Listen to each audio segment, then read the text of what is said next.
Olá, aqui estamos para mais um estudo em Colossenses, hoje no capítulo 3 e o capítulo 4. Nós vamos falar sobre o Evangelho e os relacionamentos. Então, vimos que o apóstolo Paulo está escrevendo para uma igreja que ele não conhecia pessoalmente, que é a igreja em Colossos, que fica hoje a cidade na região da Turquia. E o apóstolo Paulo está escrevendo porque esta igreja, como vemos na aula passada, no estudo bíblico, se você desejar assistir, nós temos um outro estudo bíblico do capítulo 1 e do capítulo 2 de Colossenses.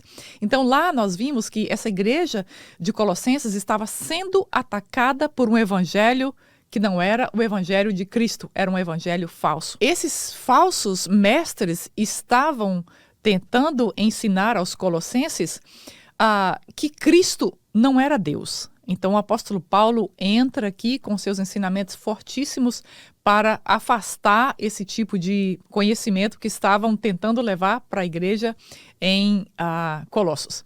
Então nesta carta ele apresenta Jesus como a perfeita imagem de Deus. Não somente como Criador, não somente como aquele que fez todas as coisas, mas ele apresenta Cristo como centro do universo. Como já falamos também no estudo anterior, que essa carta de Colossenses é a carta mais cristocêntrica que tem. Aqui Paulo descreve sobre Jesus e sobre a forma central de Cristo no Evangelho de uma forma maravilhosa.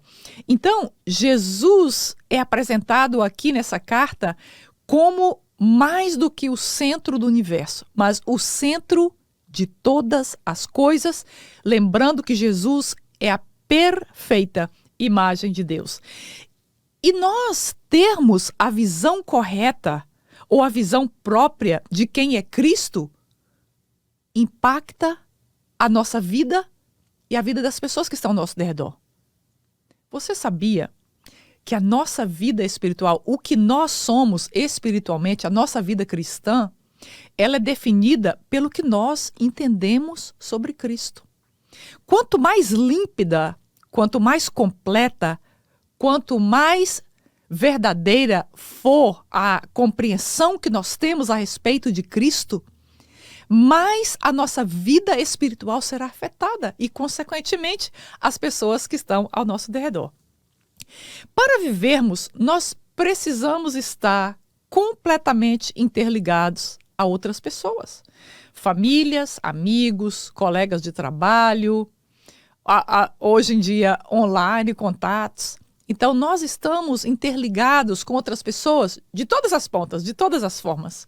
Então Paulo, ele escrevendo de maneira prática aqui aos colossenses, ele instrui que cada um, cada irmão, cada irmã deve se comportar nesses relacionamentos como cristãos, para que Cristo seja glorificado e haja um sistema funcional nessa cadeia de relacionamentos. O que acontece se dentro de um sistema de uma igreja, algumas pessoas tentam comportar ou viver de uma forma fora daquela forma que é o evangelho, vai haver problemas. Então Paulo está dizendo, olha, se você faz parte da família de Deus, então se comporte como alguém que faz parte da família de Deus e que obedece ao evangelho, porque assim essa cadeia de relacionamento vai fluir e vai funcionar bem para todo mundo. E o mais importante, a glória de Cristo será vista na vida de vocês. Então, o ponto mais alto desse estudo de hoje, ele se encontra no capítulo 3, o verso 1, que nós vamos ler agora há pouco, que diz assim, se fostes ressuscitados juntamente com Cristo. Então, tudo que estudaremos aqui nessa aula hoje só representa alguma coisa se nós já morremos com Cristo. Esse estudo de hoje é para aquelas pessoas que olham para suas vidas e dizem, olha, eu já morri com Cristo. Tudo que estudaremos hoje só representa alguma coisa se nós já morremos para o pecado e se nós já nascemos de novo em Cristo. Essas instruções são apenas para um grupo de pessoas que verdadeiramente nasceram de novo e que são novas criaturas. Você pode perguntar, mas a Bíblia não é para todo mundo? A Bíblia é para todo mundo que aceita cumprir a Bíblia, que aceita se submeter à Bíblia. Então, essa palavra que estamos estudando aqui hoje, esse estudo bíblico é para aquelas pessoas que já morreram para o pecado e já ressuscitaram com Cristo e já têm uma nova vida em Cristo. Outra base para o que nós estudaremos aqui nesse capítulo 3 e 4 de Colossenses está no verso 14, quando o apóstolo diz: sobre tudo isso, revesti-vos do amor, que é o vínculo da perfeição. Então, nenhuma das instruções que o apóstolo Paulo vai dar aqui, que nós vamos aprender agora a pouco, ela funciona sem que esse vínculo da perfeição, que é o amor, esteja operando no meio. Tudo isso aqui, podemos resumir, essa palavra de Colossenses, ela só funciona para aqueles que já nasceram de novo e para aqueles que vivem ligados uns com os outros através do amor, que é o vínculo da perfeição. Se nós não amamos, essa palavra não funciona para nós e não é para nós. E o apóstolo vai falar umas coisas bem assim, um pouco duras daqui a pouco. Nós sabemos que todo relacionamento é uma coisa delicada, nós sabemos disso. Relacionar é uma coisa difícil, qualquer tipo de relacionamento é difícil. Então nós vamos ver agora como é que o apóstolo Paulo dá as instruções da vida domiciliar, nosso relacionamento entre família, entre o corpo de Cristo, entre amigos. Vamos ver como é que ele nos ensina a comportar agora como cristãos. Então abra sua Bíblia aí em Colossenses 3 e vamos ler do verso 18 ao verso 21, que diz assim. Verso 18. Vamos lá. Preparadas, mulheres? Mulheres, responsabilidade social. Importante nós prestarmos atenção nesse título, responsabilidade social. Paulo está dando instruções de como nós funcionarmos socialmente ou familiarmente, dentro da igreja, em todos os lugares. Mulheres, sujeite-se cada uma a seu marido como convém a quem está no Senhor. Maridos, ame cada um a sua mulher e não a tratem com amargura. Filhos, obedeçam a seus pais em tudo, pois isso agrada ao Senhor. Verso 21. Pais, não irritem seus filhos para que eles não desanimem. Para qualquer sistema funcionar, existe uma estrutura. Paulo está mostrando que a igreja também, ela possui uma estrutura de funcionamento, que se nós seguirmos essa estrutura de funcionamento, as coisas vão funcionar e vão funcionar bem. Então, essa estrutura é importante porque ela traz ordem e funcionamento. Imagina que a igreja fosse um lugar, olha, aqui todos nós amamos a Deus, nós não vamos ter nada de hierarquia, nós vamos cada um fazer do seu jeito, cada um fazer da sua forma. Aí pode ser que aquele irmão quer, por exemplo, fazer uma coisa e o outro pensa fazer a mesma coisa. Então, duas pessoas vão fazer a mesma coisa. Não funciona. Então, quando nós temos uma estrutura, essa estrutura, ela traz ordem, ela faz com que as coisas fluam e funcionem de uma forma mais eficiente e mais eficaz. Interessante que essa estrutura que nós estamos falando na sociedade, para que a sociedade funcione, ela foi deixada por Deus. E é isto que o apóstolo Paulo fala conosco agora nesses versículos, que não são assim os preferidos versículos das mulheres, eu sei. Então o apóstolo conversa conosco, conversa com os colossenses a respeito desse funcionamento social que deve existir nas nossas casas e na igreja. Então a Bíblia nos instrui que devemos viver em família como cristãos. Nós temos a nossa primeira família, que é pai, mãe, marido, filhos, irmãos, irmãs, e nós temos a nossa segunda família, que é a igreja do Senhor, onde nós temos os nossos irmãos, as nossas irmãs, onde Cristo é o nosso irmão mais velho. Então nós lemos no verso 17, e tudo quanto fizerdes por palavras ou por obras, fazei-o em nome de Jesus, dando ele graças a Deus. Como falamos, essas instruções são pessoas que já nasceram de novo. Porque somente pessoas que já nasceram de novo são capazes de fazer todas as coisas dando graças a Deus em Cristo Jesus. Essa é a diferença que faz.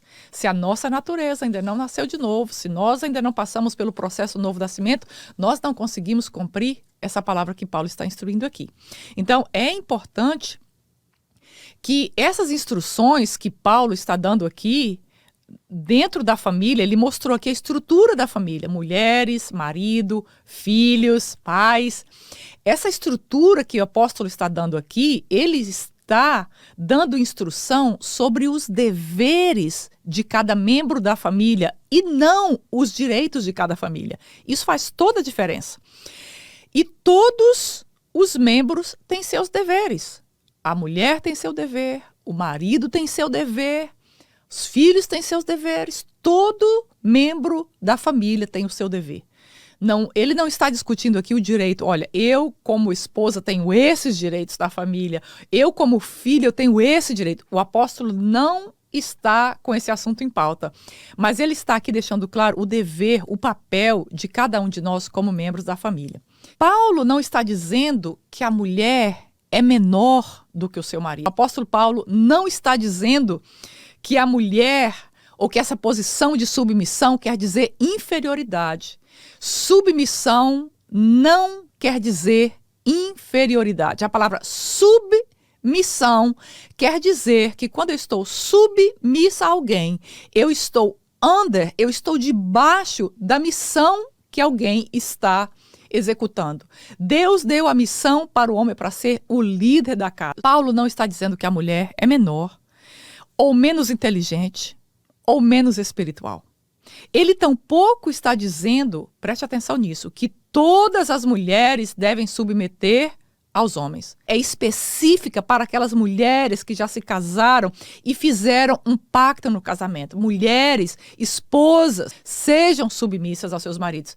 Se você não é casada, essa palavra não é para você ainda.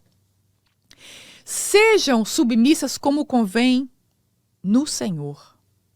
Mulheres, esse convite, essa ordenança para nós sermos submissas, é nós sermos submissas no Senhor. Eu sei que algumas mulheres, ou eu algumas vezes, nós temos dificuldades em ser submissas. Mas nós somos submissas não é por nós mesmas.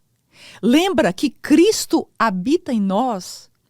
Cristo em nós, ele nos capacita a sermos submissas não somente ao marido, mas a qualquer liderança. Porque quando Cristo está em nós, como começamos falando desse estudo, a nossa natureza, essencialmente, é diferente. O que acontece aqui é que Paulo está dando uma instrução de como a família deve funcionar. Porque se o homem for um líder, a mulher tiver o mesmo tipo de liderança, vai ser uma confusão. Se o filho, já entrou naquela família que o filho tenta liderar, a mãe tenta liderar, o pai tenta liderar, nós vemos uma perfeita desordem. Mas aqui o apóstolo nos dá esse modelo para que flua um funcionamento e uma ordem dentro das nossas famílias. Isso não é uma bênção? Então, o homem tem a sua liderança como cabeça, como responsabilidade disso. A nossa liderança como mulher, mas isso já é um outro estudo, é como influenciadora. Esse foi o papel que Deus nos deixou. Então, mulheres, o que Deus nos chama para fazer é sempre o melhor para nós. Eu posso garantir isso para você. O líder da família, biblicamente, é requerido morrer pela esposa e família como Cristo fez, e Deus viu que esse papel cabia melhor ao homem que à mulher. Nós lemos no texto aqui que o homem deve ser o cabeça da família como Cristo é o cabeça da igreja. O que Cristo fez pela sua esposa, pela sua noiva? Ele morreu por ela. Então, o que Paulo está instruindo aqui é que essa posição de alguém que vai morrer pela família, Deus viu que essa posição cairia melhor para o homem do que para a mulher. Por exemplo, se está todo mundo numa casa trancado e chega um ladrão batendo a porta, quem é que atende a porta? É a mulher ou é o homem? No geral, o que nós vemos é que o homem vai atender essa porta e ver o que está acontecendo e protege a sua família. Então, Deus criou o homem com essa natureza protetora naturalmente. Então, Deus viu que essa posição de protetor, daquele que está disposto a sacrificar pela família, caberia melhor no homem do que na mulher. Então, por isso o homem tem essa liderança de ser o cabeça da casa. E as esposas devem, então, submeter a essa liderança dada ao homem por Deus. É sempre importante pensarmos isso, que essa liderança que o homem tem na casa, de ser responsável como líder da casa, foi dada por Deus. Isso muda dentro de nós as coisas. Lembra que Paulo está escrevendo para pessoas que morreram para si mesmas e ressuscitaram com Cristo. Uma pessoa morta para si mesma não tem dificuldade em submeter ao marido ou a qualquer liderança, como já falamos. Eu gostaria de ler agora Efésios 5:21, que é bem um pouquinho atrás aí na sua Bíblia. Você vai ver um versículo muito interessante que diz assim: sujeitem-se uns aos outros por temor a Cristo. Como dizemos aqui em inglês, wait a minute. Espera aí. Lá, aqui em Colossenses, ele está escrevendo para que a mulher submeta ao marido, à liderança do marido. E agora, aqui em Efésios 5:21, ele está dizendo: submetam-se uns aos outros, no temor de Cristo.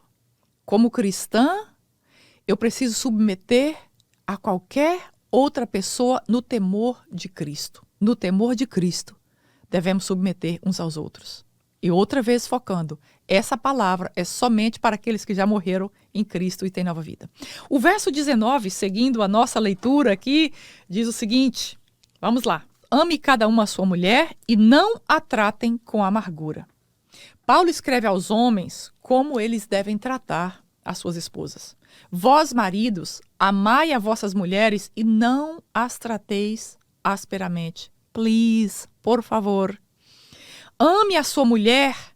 E aqui, esse amor que Paulo está falando é o amor ágape. É o amor de Deus. Ele está dizendo, ama a sua mulher com o amor de Deus. Esse amor de Deus não tem a ver com sentimentos, não tem a ver com o que eu estou sentindo, com o que eu estou pensando. Esse amor de Deus é, novamente, o amor sacrificial. E é com esse amor que Paulo está dizendo, esposos, maridos, ame a sua esposa dessa forma. Ame a sua mulher com a forma mais alta de amor. Eu pergunto para você, existe alguma forma mais alta de amor do que o amor de Cristo, que é o amor de Deus, que é o amor ágape? Não, e é isso que ele está dizendo. Maridos, ame as suas esposas com o amor mais alto que existe. Ame como Cristo amou a sua esposa a ponto de se sacrificar por ela. Esse amor é um mandamento e não um sentimento. O amor que tem compaixão, o amor que se preocupa com o bem-estar dela. É esse amor que o apóstolo instrui aos maridos. E não seja ríspido, não seja duro. É isso que ele está dizendo. Não cause amargura ao coração da sua esposa. E está disposto a sacrificar a sua vontade e dar preferência à vontade dela. Resumindo, mulheres, estejam prontas para submeter a liderança do seu marido. E marido, estejam dispostos a morrer por ela.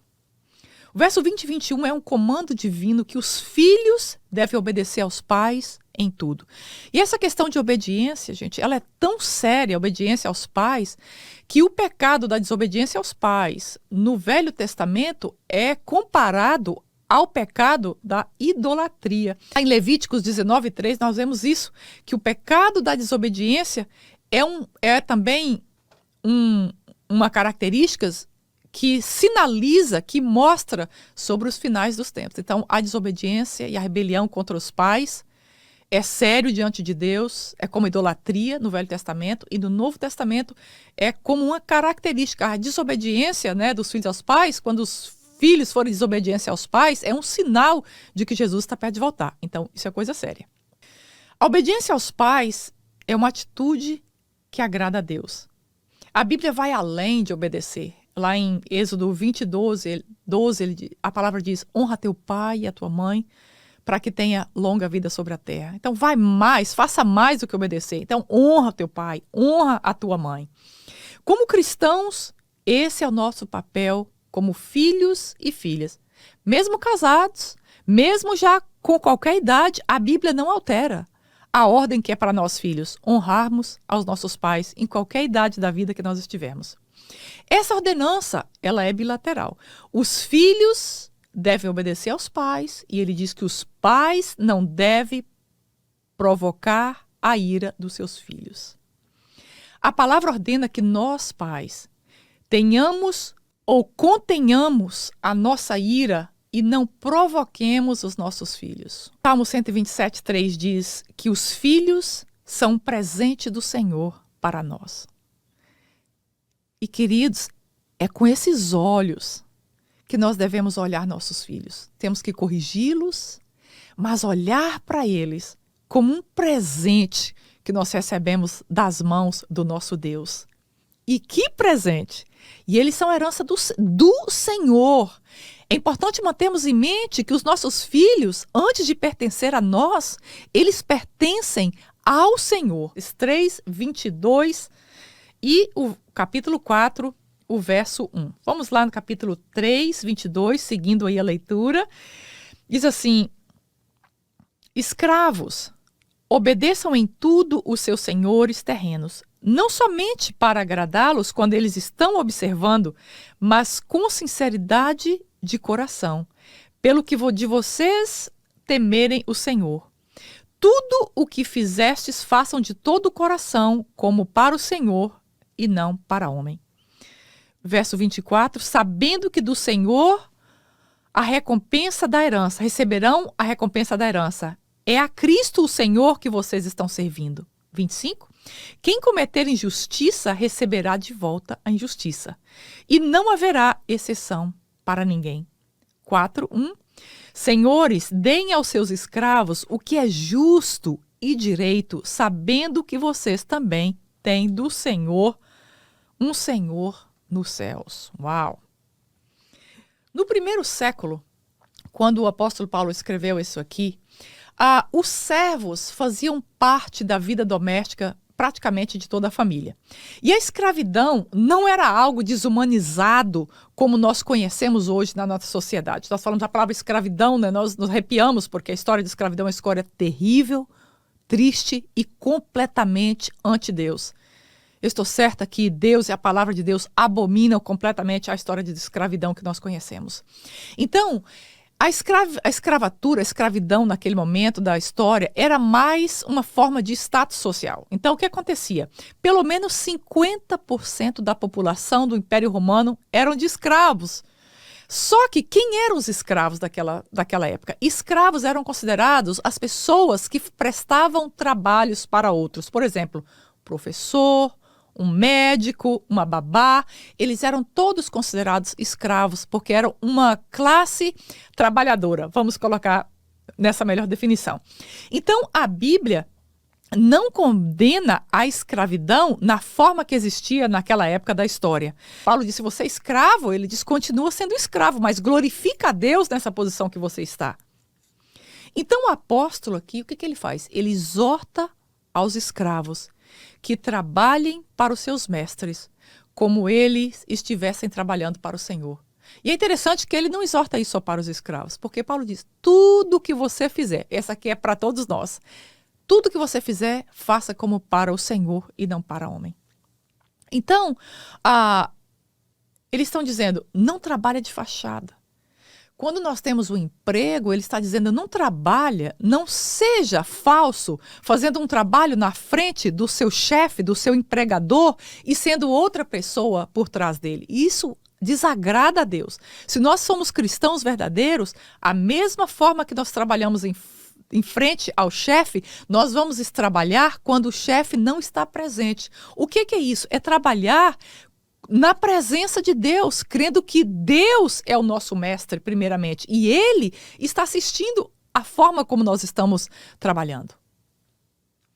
E Paulo também ordena que os mestres, que os patrões, que os empregadores tratassem os escravos justa e honestamente, lembrando que você também tem um Senhor no céu. Ou seja, tratem seus escravos, tratem os seus empregados como quem pertence ao Senhor. O que agrada a Deus é que patrões, empregadores, temam a Deus e trate cada um desses empregados, cada um dos escravos, como era naquele momento ali, como alguém que pertence a Deus, porque Deus é o nosso mestre no céu e Ele está assistindo aquilo que nós estamos fazendo. Essa ordenança é para nós hoje e para aquela época também. Se somos empregados, nós devemos ser fiéis empregados, que nossos chefes, nossos patrões possam confiar verdadeiramente em nós e olhar para nós e dizer, olha, essa pessoa é uma pessoa cristã. E dessa forma, com a nossa fidelidade, nós damos o testemunho de Cristo. E se somos empregadores, se somos chefes, patrões, Deus está assistindo como estamos tratando os empregados e as pessoas que nós lideramos. Além da funcionalidade e da ordem, e é isso que o apóstolo Paulo descreve nesse capítulo 3 e 4, que ele está ensinando para os colossenses, olha, existe uma ordem de funcionamento. E eu quero que vocês estabeleçam essa ordem de funcionamento na família, na sociedade. Para quê? Para que funcione bem, para que funcione em paz e para que Cristo seja dessa forma glorificado. Ele disse, andai em sabedoria para com os que estão de fora, usando bem cada oportunidade. Acima de tudo isso que nós falamos, o objetivo é que nós andemos em sabedoria na vida em família. Paulo está convidando o quê? Para que a nossa vida ordinária, a nossa vida de todos os dias, a nossa vida comum. Algumas vezes nós pensamos, olha, só é possível através de duas coisas. Quando nós morremos com Cristo, ressuscitamos com Ele. E outra coisa é quando o amor de Cristo é o elo operante entre nós e o próximo que está na nossa vida, na nossa família, na nossa casa, na nossa rua, que faz parte de nós. Obrigada, Senhor, porque a Tua palavra é instrutiva. Tudo que nós precisamos aprender está na Tua palavra, está em Cristo Jesus. Eu te peço que o Senhor nos ensine a compreender a Tua palavra e vivermos de modo digno desse evangelho que nós somos chamados. Eu peço que o Senhor abençoe essa pessoa que está ouvindo, que está assistindo, que o Senhor a capacite, Senhor, a viver diariamente a vida que ela deseja, que é caminhar a sua vida cristã de um modo que glorifica o Teu nome. Nós te pedimos e agradecemos em nome de Jesus. Amém. Muito obrigada por você assistir e ouvir a mais um podcast Mais de Deus. Se você gostou, se essa mensagem te ensinou alguma coisa, clica aí em compartilhar e manda para alguém para abençoar outra pessoa.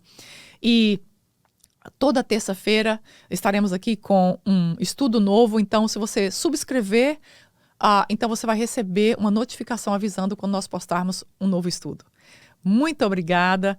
E minha oração é que você possa receber a cada dia mais de Deus. Muito obrigada e até a próxima, se Deus quiser.